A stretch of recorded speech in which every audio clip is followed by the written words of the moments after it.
โอ้หอดไปอันนี้นี่นะมีแต่ตัวใหญ่ปลาขาวแล้วก็ปลานังปลาเค็งเนาะโอ้ปลาเค็งตัวใหญ่ปิงปลากินเขาปลามื้อนี้ถึกมุ่งสอนมุ่งได้บ่หลายปลาข้อนี่มีแต่เฮาอันนั้นงมเอาปลาโตไม่เบิดถึกแล้วนี่มาปลาโตน้ำโคตรเย็นเลยเห็นนี่เห็นบ่โอ้ยมาพี่กล้องกันเห็นบ่พี่น้องอุ้ยมานนี่เห็นบ่ถึกเลยนี่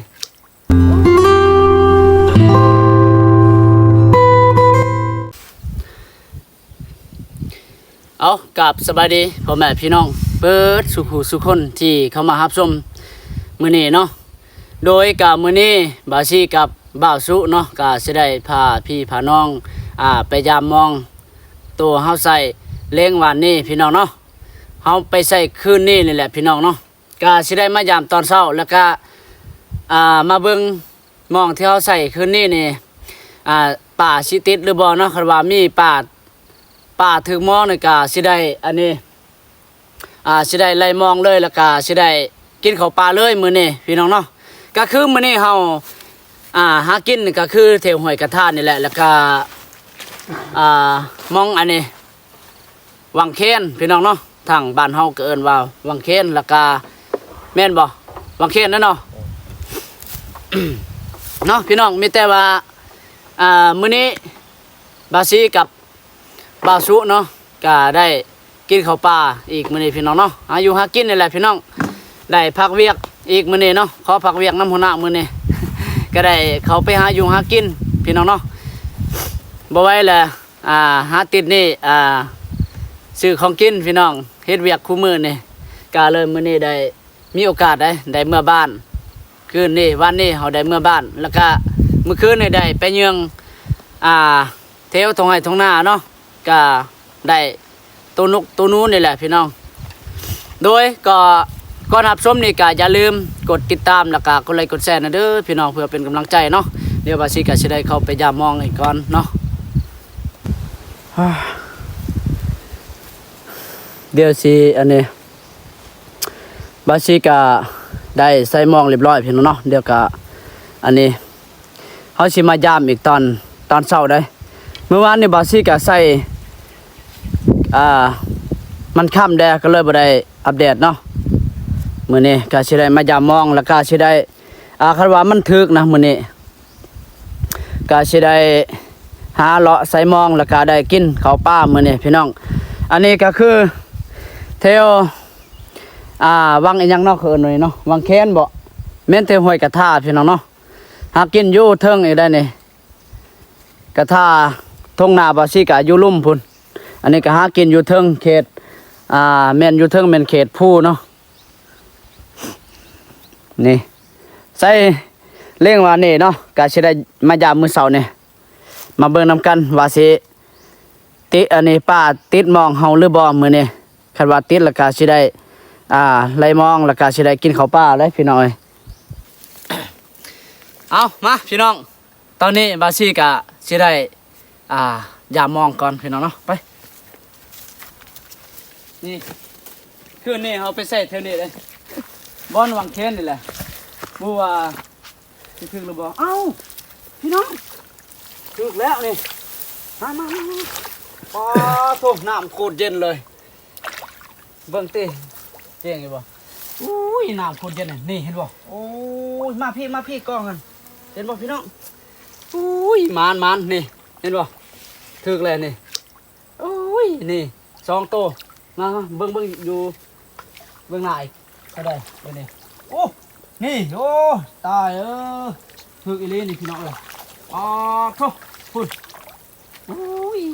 นี่เห็นบ่พี่น้องมานติดอยู่เอ้ยนะพุ่นอยู่พุ่นโธ่ติดอยู่พี่น้องสิได้อันนี้นี่มองวังนี่นั่นแหละสิได้ใส่มองมื้อนี้แล้วก็บางทีนี่ได้ซ้อนมุงนะเดี๋ยวนี้ปลาโคตรหลายแล้วก็ห้อยจูบก็หลายเขตนี่เทววังอันนี้ เดี๋ยวมาสิได้เอาปลาก่อนเนาะเอาปลาก่อนพี่น้อง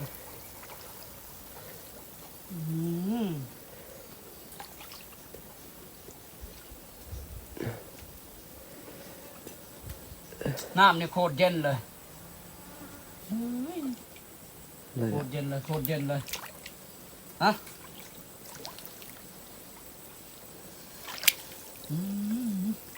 อ๋อโตนี่เนาะโอ้ยนี่ปลาพี่น้องเอ้ยติดแล้วนี่มันอ๋อโตโอ้เรียบร้อยเลยโอ้โคตรหนาวเลยพี่น้องเฮ้ยจะคักตึ๊ดเหรอครับโอ้โคตรหนาวนี่หอยจุบก็ไล่หอยจุบเท่านี้เนาะฮะนี่พี่น้องอย่ามองเรียบพี่น้องบาซิกากับบาสุเนาะยามมองเรียบพี่น้องเนาะแล้วก็สิได้หาอะไรใส่มองเทวเขตนี่พี่น้องนี่วางมองนี่เนาะไปพี่น้องไล่ลายอยู่อันนี้นี่นะมีแต่ตัวใหญ่ปลาขาวแล้วก็ปลานังปลาเค็งเนาะโอ้ปลาเค็งตัวใหญ่สิได้ปิ้งกินข้าวมื้อนี้เอ้ย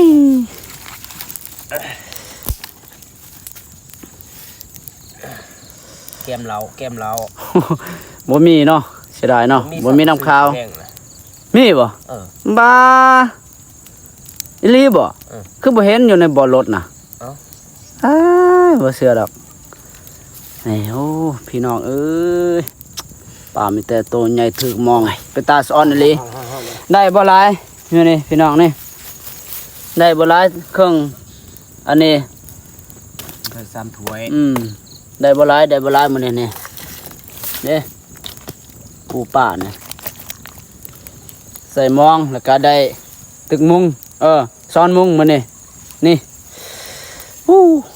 จนลืมกินข้าวนะอันนี้จนว่า2 โมงแรงแหละ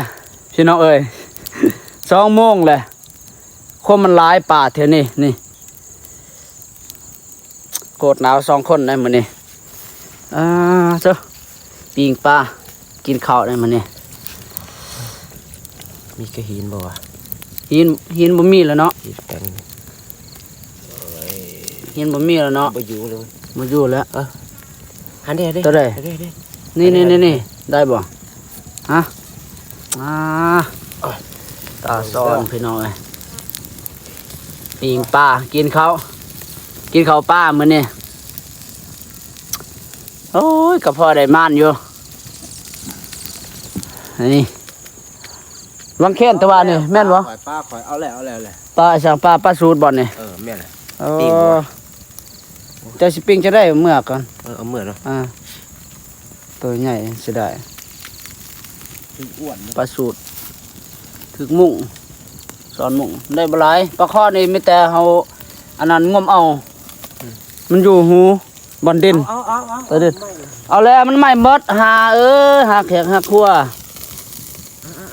พี่น้อง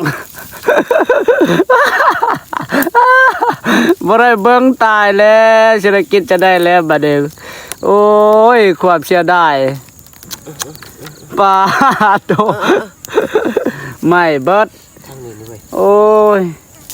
เฮ็ดจังซี่นี่บ่ได้บ่นี่น่ะได้ตัวเคลียร์โอ้ยมันหนักหลายเนาะโอเคเสียดายแต่งเอากระหินแต่งอีกเนาะเอ้ยเป็นตาเสียดายไม่เบิดละเบื้องนี่โธ่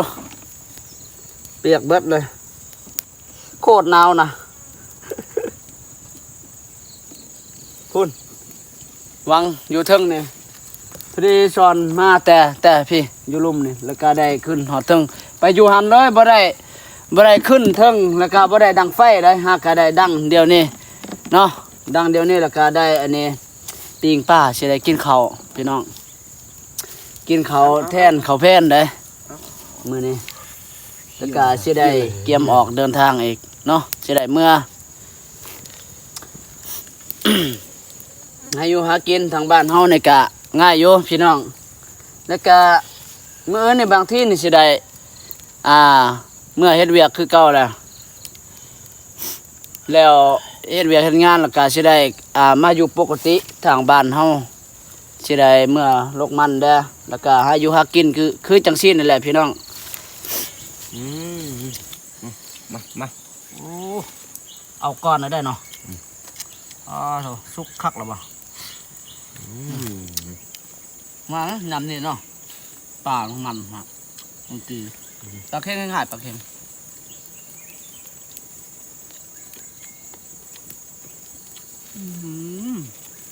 มันขนาดนี่สิ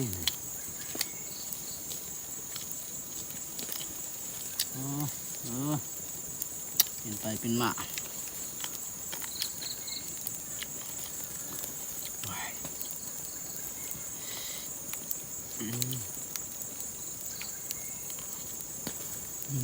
คือมันคือโมงป่ะ 2 โมง ป่ะ โมงสักโอ้ แม่นบ่โอ้ย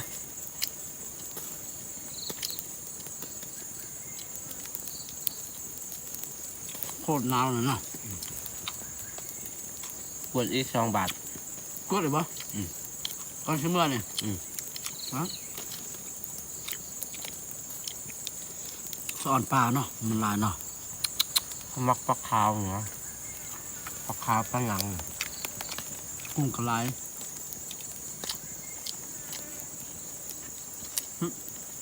มันได้มันหกมันหกอ่ะหกมาโอ้หอดเลยเอาละยังเป็นจะได้เนี่ยไม่หัน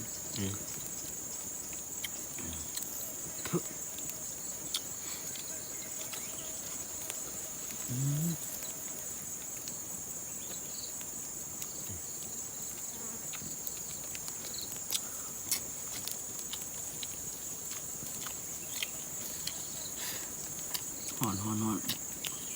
นี่ปลาเผือก หอนลาย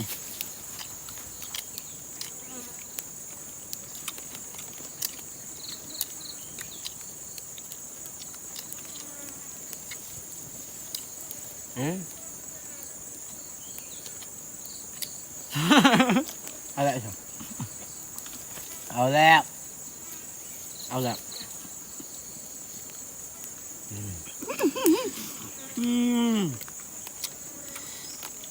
บัง ก็ขึ้นมาชิโป้งเลยนะครับ อย่างเฮิง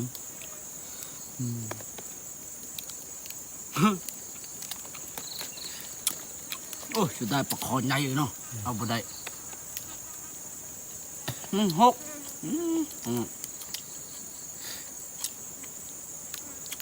ทุนตอนตอใหม่นี่มันดองขึ้นเขาอ้วนมันดองขึ้น ขักเนาะซอนมงเนาะซอนมงได้ใส่มองโอ้ปลาขนาดตื่นแปลกตื่นขนาด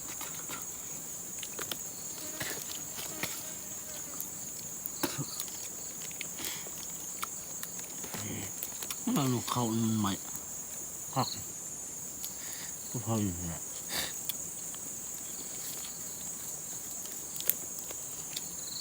อันนี้เด็ดหัง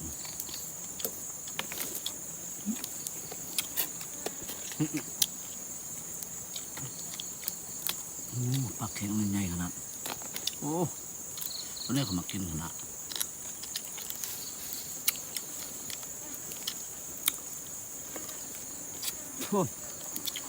เพียงไปกลางนี่ไป มันสมมติว่าสุบคาเวียกใส่ปากเนาะ มองบ่ เนาะ แม่ กลาน งปากมันเป็นหลักเลยเมื่อการย่าง จะได้กูมองไอ้เจ้าหน่อยเนี่ย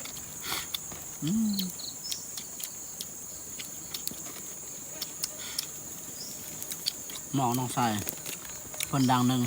ดาวเป็นไหมใส่ไว้ กินข้าวแล้วก็สิได้อันนี้กูหมองมันจะว่าสิเตรียมออกเดินทางนะเหรอ อ๋ออ๋อข้าวกระป๋องเหรอ น้อง ก็ตอบว่ะ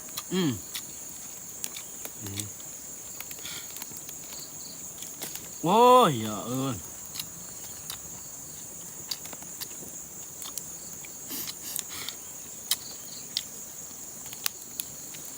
งาวเหง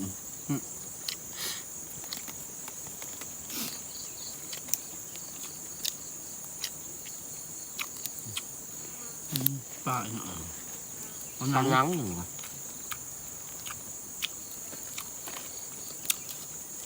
นั่นเขาว่าปลานังเนาะเบ้นมันมีหนังเนาะ เอา มีแต่เนื้อเนาะ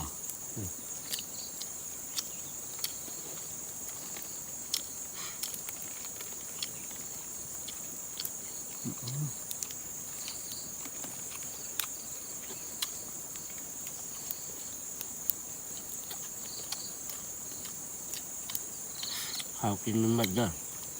เอาเมื่อคืนก็ร่ำนะ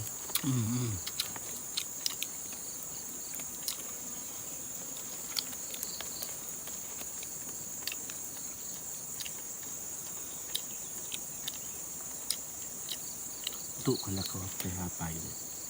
คนดังไป ดุมา นี่นะ เห็นไหมกินน้ำตาลเนาะ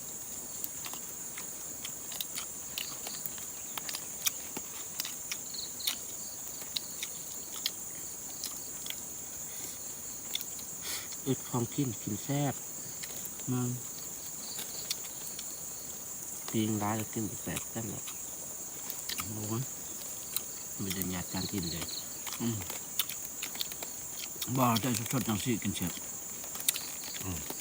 เนาะ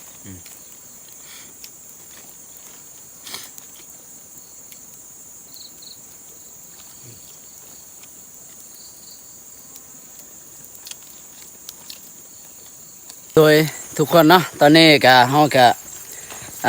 เกียมสิออกเดินทางว่าสิกลับบ้านนี่แหละเนาะว่าสิเมื่อนี่หลังจากเขากินข้าวกินน้ำแล้วพี่น้องเนาะมีแต่ว่าเฮาสิเมื่อเลยมื้อนี้เนาะบ่ได้นอนป่าคืนนี้สิได้เมื่อบ้านเนาะแล้วก็สิได้อัปเดตใหม่เอาพี่น้องเนาะแล้วก็คลิปสำหรับกินข้าวป่ามื้อนี้หรือว่าหาอยู่หากินตามห้วยตามห้องตามภาษาบ้านเฮานี่แหละพี่น้องเนาะบาซิก็ได้อัปเดตให้พี่ให้น้องนะครับได้ชมสำนึกไปก่อนพี่น้องเนาะแล้วก็ขอบใจหลายๆ FC พี่น้องทุกท่านเนาะที่เข้ามารับชมแล้วก็ให้กำลังใจหรือว่ากดติดตามกดไลค์กดแชร์เนาะขอบใจหลายๆพี่น้องเบิดสู่คู่สู่คนเนาะก่อนที่ได้ปิดคลิปนี้บาซิก็ขออวยพรให้พี่ให้น้องอยู่ดีมีแหงอายุคนยืนเบิดสู่คู่สู่คนเด้อพี่น้องแล้วก็ FC เนาะโดยกับสบายดีบ๊ายบายเจอกันคลิปต่อไปพี่น้อง